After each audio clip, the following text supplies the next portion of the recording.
নমস্কাৰ। মই হাজো কোলহাটীৰ পৰা জ্ঞানদা দেৱীয়ে সমূহ অসমবাসী ৰাইজক ভোগালী বিহুৰ আন্তৰিক শুভেচ্ছা জ্ঞাপন কৰিলোঁ।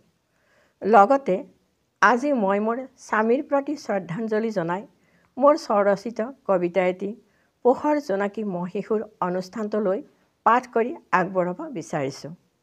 কবিতাৰ শিৰোনাম অসহায়। সিদিনা তুমি কি ক'ব খুজিছিলা? মই অনুমান কৰিব পাৰিছিলোঁ তোমাৰ ম্লান পৰা নয়ন জুৰিত কিবা এটি গভীৰ বেদনা তোমাৰ হৃদয়ত প্ৰতিধ্বনিত হৈছিল এষাৰ কথা। সেই কবিতা লগা এষাৰি কথাই মোৰ হৃদয়ৰ কোনোবা এটি কোণত শিহৰণ যোগায়। মই নাথাকিলে তুমি কি কৰিবা? নীৰৱ নিস্তব্ধ মোৰ জীৱন, পাৰিব জানো কোনোবাই মোৰ স্তব্ধ হিয়াৰ উত্তল বেদনাবোৰ ৰোধ কৰিব?